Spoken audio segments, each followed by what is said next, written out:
जय श्री कृष्ण दोस्तों, हर हर महादेव। मैं पूनम पांडे आप सभी लोगों का शक्तिकुंज चैनल पे बहुत बहुत स्वागत करती हूँ।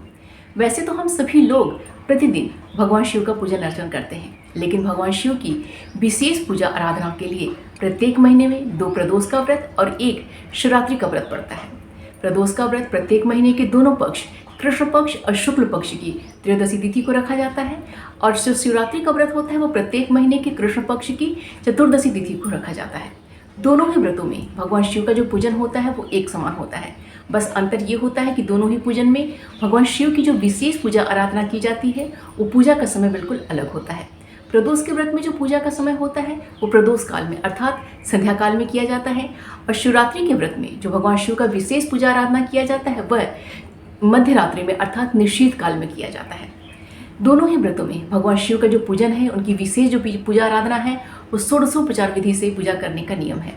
भगवान शिव का पूजन के संग संग उनके मंत्रों का जाप करके, उनके स्तोत्रों का पाठ करके मनुष्य जो है बड़े से बड़े संकट को अपने समाप्त कर लेता है और अपने जीवन में सुख और समृद्धि पाता है।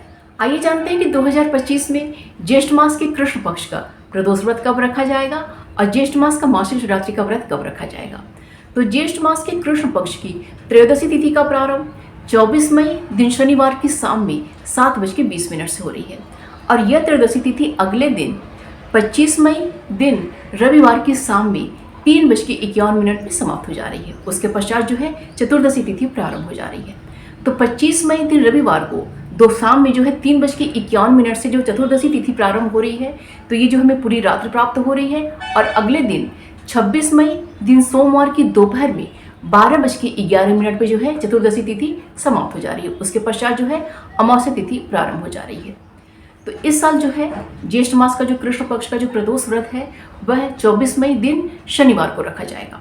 भले ही जो त्रयोदशी तिथि है वो थोड़ी देर में शाम में 7:20 से प्रारंभ हो रही है, लेकिन उस समय जो है प्रदोष काल रहेगा।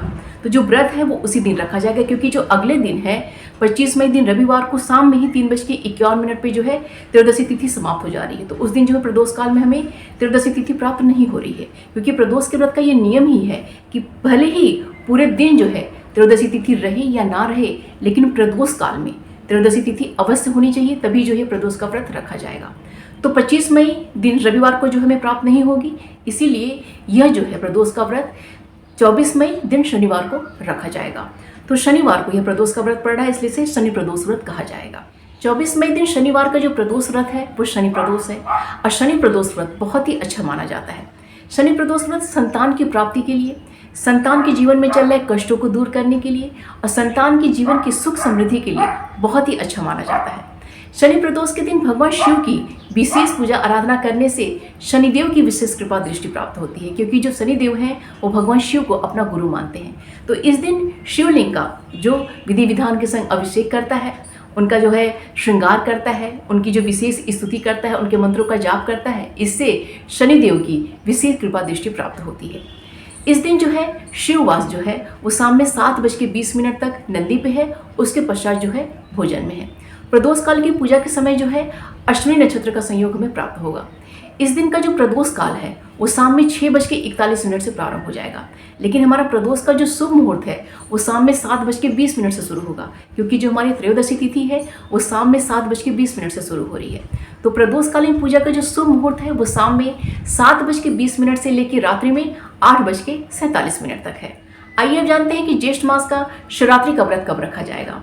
तो ज्येष्ठ मास का जो मासिक शिवरात्रि का व्रत है वो 25 मई दिन रविवार को रखा जाएगा, क्योंकि 25 मई दिन रविवार को जो है शाम में 3:51 से जो है चतुर्दशी तिथि प्रारंभ हो रही है, जो कि पूरे रात्रि में प्राप्त हो रही है, और अगले दिन 26 मई दिन सोमवार की दोपहर में 12:11 पे समाप्त हो जा रही है।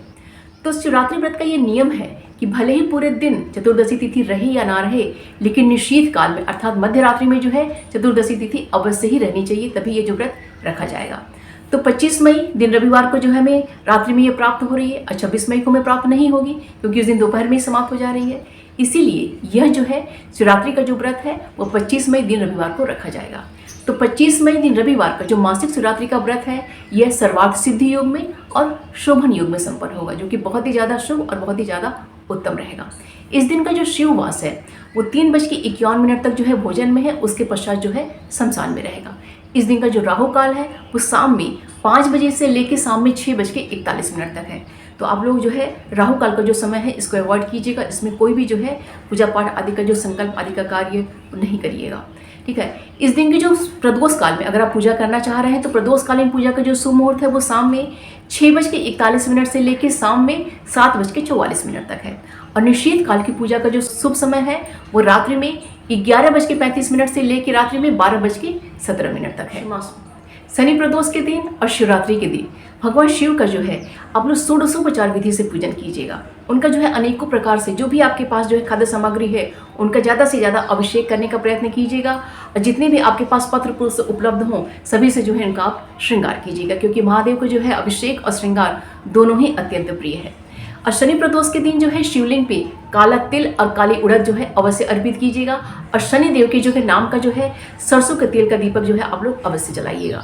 इससे जो है शनि देव की विशेष कृपा दृष्टि आपको प्राप्त होगी। और दोनों ही व्रतों में, जैसे जो प्रदोष के व्रत में और शिवरात्रि के व्रत में, दोनों व्रतों में बेल पत्र के ऊपर, बेल के पत्ते के ऊपर राम नाम लिख के अवश्य अर्पित कीजिएगा। इससे जो है बड़े से बड़े जो है संकट मिट जाते हैं, क्योंकि इससे जो है भगवान शिव की विशेष कृपा दृष्टि प्राप्त होती है, क्योंकि भगवान शिव को राम नाम अत्यंत ही प्रिय है। अगर कोई भी व्यक्ति जो है बेलपत्र पे राम नाम लिख के अर्पित करता है तो शिव जी अति प्रसन्न होते हैं। तो ये आप लोग काम जो है अवश्य कीजिएगा।